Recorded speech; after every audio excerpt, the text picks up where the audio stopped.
You cannot be schooled by a primary school teacher when you are a university professor. Those were the words of Safa President Danny Jordan in response to the FA trying to squash their appeal to FIFA by stating some procedural errors in their appeal. He was speaking on Robert Marawa's show, Marawa Sports.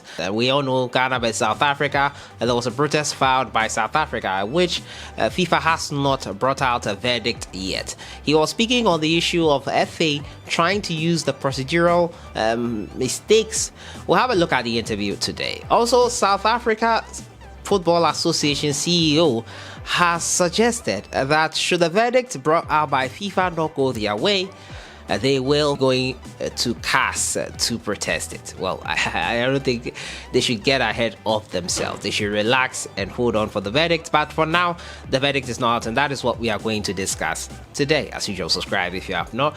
Click on the notification bell to get more updates. So before we discuss the issue of Safa president talking down on the Ghana Football Association for being inexperienced in trying to play down their protest to procedural misgivings, Accra had to focus trip to Algeria for that game versus JS Saroua has been explained to me further. Sadiq Adams here posted this on his Twitter handle. The map you can see here from point A to point B would have been the straight route to the Algerian country and into the place where Accra had to folk are set to play JS Saroua.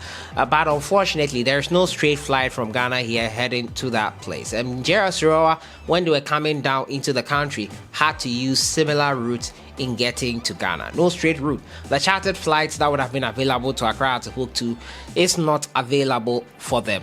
So they have to travel from point A to the next shortest point, which is on the left-hand side, to Ivory Coast. From Ivory Coast, they will make it to Abidjan. They will make it to Istanbul, where they are right now, Istanbul. From Istanbul, they go to Algiers in Algeria, then Oran, then Bechar, where they will be playing with the Algerian side. So it's not a straightforward flight, and probably why they need more time to get back and prepare for a super clash. So that's the explanation that has been forthcoming here for the game between Accra Hattifuk and JS Saroua. We move on to the South African Football Association president. He has fired shots at the Ghana Football Association, calling them primary school teachers trying to school a university professor. He talked about the fact that South Africa have hosted a World Cup successfully, and it was called one of the best World Cups in Africa. Well, the only World Cup in Africa, but it was one of the best World Cups to say the least. And he says that the FA cannot tell them or cannot school them in procedural issues when it comes to filing a case they did to FIFA in their protest. Let's have a listen to him speaking on the Morales show. Didn't comply with certain of the FIFA rules and regulations of protest, etc. What do you make of that? Was that trying to water down your case? No. You cannot be schooled by a primary school teacher if you're a university professor. Wow. We have delivered the World Cup. It was voted the best ever World Cup on the African continent. We cannot be schooled by people who are just in the first year in administration. And so we kept quiet. But also, it's our democratic right to exercise the provisions and the statutes and exercise our rights. As we said, it was Senegal's democratic right to look at the statute and exercise their options. And no federation must cast aspersion if a particular federation exercises its rights. What they have to do is just submit proposals to amend the statutes, to say no. Nobody must question any decision of any match. Let us just leave it and amend the statutes. But while those provisions are there, we are within our right to exercise it, and we're exercising it on behalf of our federation, on behalf of the people of the country, and we will not apologize to anybody for exercising our democratic rights. But FIFA cannot strike it down on any procedural matters because they've accepted it and they have sent down to a hearing. Look, an investigation is an investigation. and they have to follow the leads. And when you ask for investigation, you say, can you investigate this particular aspect? You cannot then say no, but you must submit. You open a case in the police, they must investigate. They cannot tell you, look, go and bring all the evidence, you make the investigation, and then you bring everything, we must just go to court. FIFA has the best capacity for investigation, as was proved in the decision in the South Africa-Senegal match. So you heard the Safa president there talking on that issue about the FA trying to undermine what they had sent to FIFA. He said you cannot be schooled by a primary school teacher when you're a university professor. We have organized a World Cup. It was voted the best ever World Cup on the African continent, the only World Cup on the African continent, as I said. We cannot be schooled by people who are just in their first year in administration, and so we kept quiet, he said. Wow. So the FA are primary school teachers, according to the Safa president, Danny Jordan. These things are getting quite heated. I think he's taking things too personal. The FA were asked to respond. They responded in that manner. I'm really sure if he was in the FA shoes, they would do something similar. But to call them and play down their experience in the field is something I didn't expect to see happening.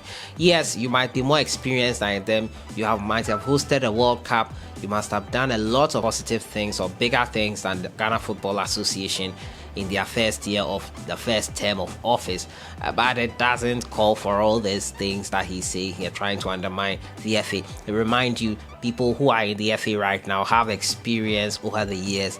They are just now taking charge of an FA. They've been in the FA for long enough, and they also have experience, not maybe with hosting a World Cup, but they have experience. And to play it down and call them school teachers, I don't think it was the right thing. Safa are also looking at the option of possibly going to CAS in case the verdict that comes out from FIFA is not in their favor. Well, the Safa CEO suggested as much.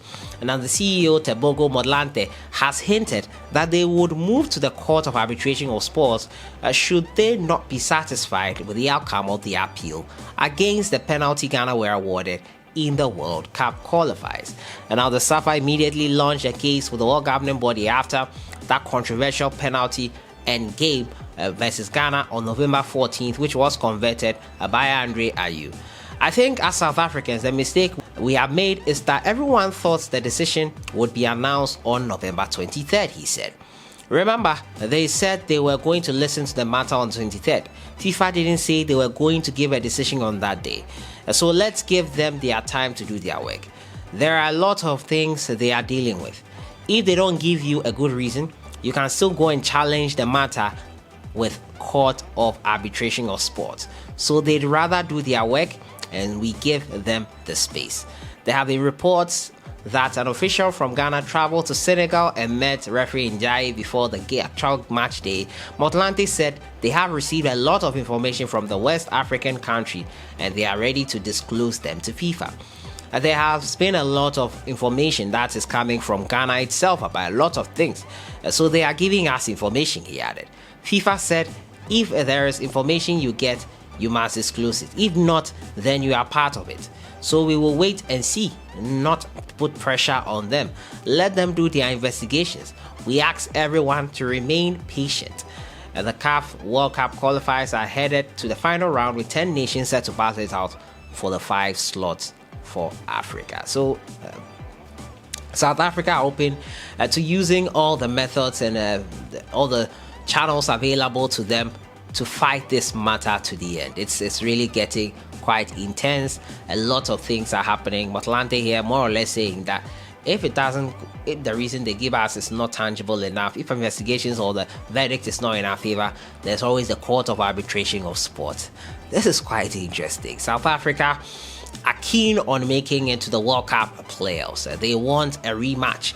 As to whether it will happen for them depends on the verdict brought out by FIFA.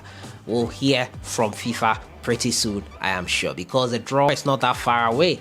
So we'll see what happens on the front of FIFA and how they respond to this issue. But the name calling and all those things are not necessary by the Safa president, calling them primary school teachers, trying to undermine their experience. It's not right. It's not great. In the end, after everything, one way or another, we'll need each other at some point in time. We're all Africans. Yes, we can disagree on stuff. Yes, you might feel aggrieved by the referee decision. Yes, you might feel that something fishy has happened. Let the process work. If something fishy really did happen, it will be exposed and you will have your fair play as you say you want. There's no need for name calling or anything of the sort. I think the Safa president got too emotional or carried away there, so probably he might not have meant all that he said. But that is the latest there on the front of the South Africa versus Ghana protest. It is still ongoing. We're still waiting for FIFA. They have not said anything. Safa have not had anything. They are open to trying on options, including CAS. And the president is saying that those procedural mistakes stated by the FA is not something they can be schooled on. They are university professors. Let me know your thoughts in the comments box on everything today. I'll see you guys in the next one. Have a great day.